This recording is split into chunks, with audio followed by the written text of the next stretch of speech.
What's up? What's up?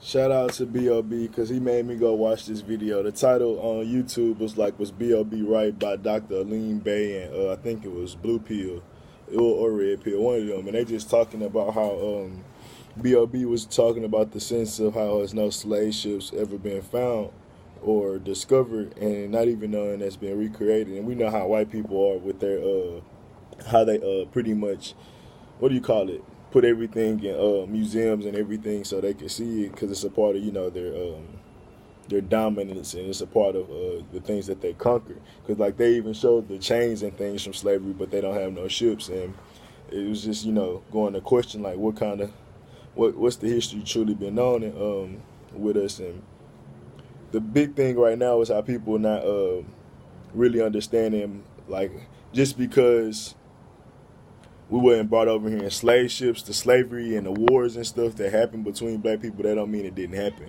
And still from the same aspect of when people be like, oh, well, we're not from Africa at all. Like, no, that doesn't necessarily mean that either.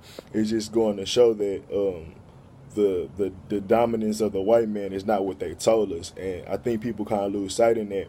And this is why I kind of talk about it in the sense of whenever I bring up slavery, I'm telling from the perspective of how strong we have been over time and how resilient we've been, and how if we became more weaker now than we've been ever, in the sense of not knowing our true strength and fighting back. But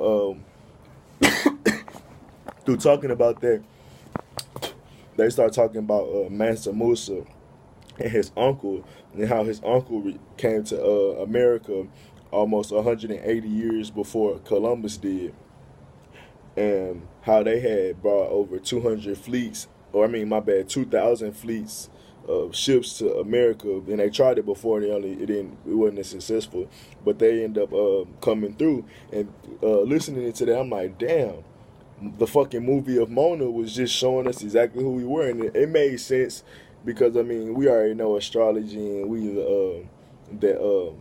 the melanated people are pretty much the original people, and the native people are primal people everywhere. So it already made sense. But the fact that we were voyagers and we were travelers, the shit just made so much sense. And as I'm reading about Abu Kari, who was Mansa Musa's uncle, that Mansa Musa was the richest dude ever, and that we know in Africa. But Abu Kari, it's spelled Abubakari. He was around in the 1310, and pretty much he got so bored in his palace that he had the urge to travel, and pretty much that's what led to him having the 200 people, 200 ships go. But after they didn't make it, he had to revise his plan, and people thought it was crazy because he was still destined to do it after the 200 ships didn't work.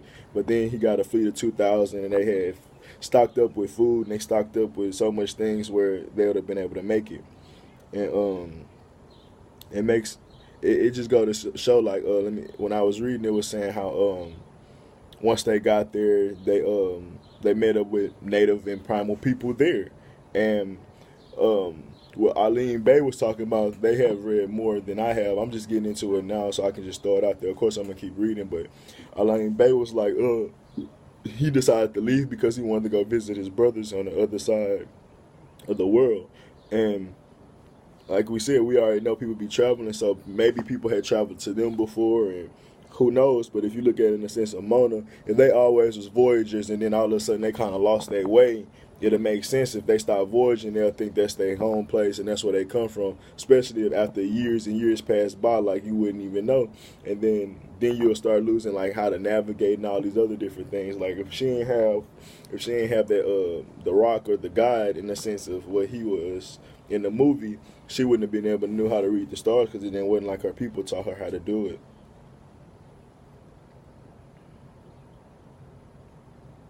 Well, yeah, it say Abukar said new expeditions with the new flotilla of 2,000 boats built by gigantic construction sites of Senegambia, dressed in white headdresses with turbans covered up with jewels. He points to Kaku Musa as temporary king, who may become the new king in case he doesn't come back, wanting to make his mark in empire forever. He takes his last look on it, and Master Arbari Katia, Akita, actually Kita the second, takes place on the throne on the biggest boat and goes to meet his destiny. And then it says when they actually the Mandingo presents the Mandingo presence in ancient America. That really says Mandingo, and just the understanding of our Mandingo from Django and how they are like warriors that kill each other, that pretty much got to fight each other. That's what we gonna understand. But Mandingos was a tribe. Clearly, there were they were warm countries. They were those who returned. They were often extremely black men who used to trade numerous objects. This was how the Indians used to describe the Mandingos, who once traded case luxurious dresses, ended up becoming suppliers to South and Central America's markets 80 years before Christopher Columbus arrived. Those traders contributed to build temples in America, married native women, brought contribution to the rise of the Aztec civilization. They were enriched the Native American spiritually, which roots are essentially of African and introduced by first black inhabitants of America. And that just go to show you who was here, who was made in, how the people mixed, and like the same thing from Native and African. Like we are Native people, but our people mixed and mingled, and that's why you get the Aztecs built their things pretty similar to the pyramids, and how you get all these structures with big lips and things like that, because that's what that's who they was. And even when before they mixed, even if they were their own type of natives in that area, like I mean, these people helped them spiritually. So yeah, they even worship the people that came from Africa, and welcome them in mixing and becoming something new in a sense of culture and stuff like that also. Because clearly they was welcoming. It wasn't like when Christopher Columbus came and the wars and all these different things started.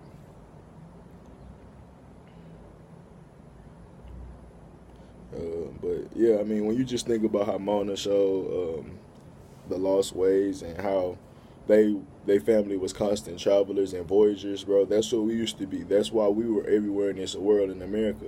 And then we start to realize that how everything starts slowly beginning taken away from us once these other civilizations start to become voyagers. Once they learn from us, they start to voyage and colonize and wipe out the worlds with their viruses. And literally, that's what they did. They wasn't even mass warriors. They were just so fucking dirty and unclean. Their ways brought down the world and the people. No bullshit. And you could look at it as spiritually dirty or physically dirty, but they both was tied into it. I'm trying to see if I could find anything else, but I want to probably try to find some stuff about like his journal, like that's what Alim El-Bay was trying to talk about, his journal and the true reasons. Because in this little documentary, he just said he had the urge to go and start a new kingdom, but and like I said, Alim El-Bay said he wanted to meet and start new civilization with his brothers in the West Coast. And like he said before, like it's pretty crazy that we don't understand where we come from and like our aspect of understanding African cultures. Like, bro, we've traveled everywhere. You can call yourself fucking Australian, but it's not really, you still missing the value in understanding that we were native people no matter where we were, and we decided to travel, and somehow we lost this power and we lost all this restriction. Like, now we need a fucking, what do you call it, a passport or a driver's license or some shit to travel, when you could just do that shit freely and just, all you had to do is just really have the will to do it and honestly get it done. But I mean, that's still the case nowadays, but it just go to show who's in control versus how we used to have the freedom to do whatever we want. But yeah, I mean, watch Moana, you'll kind of see how it kind of ties into it spiritually and physically. And look up Mansa Musa, because in his own little story about being the richest king ever, he never invaded or tried to colonize other groups and shit like that in a sense of force. And then the same thing if you look at his uncle. And I even, like, this is my first time really even getting into his family line, so I'm sure I'm about to learn even more information about him. But y'all can do the same. I'm up out of here.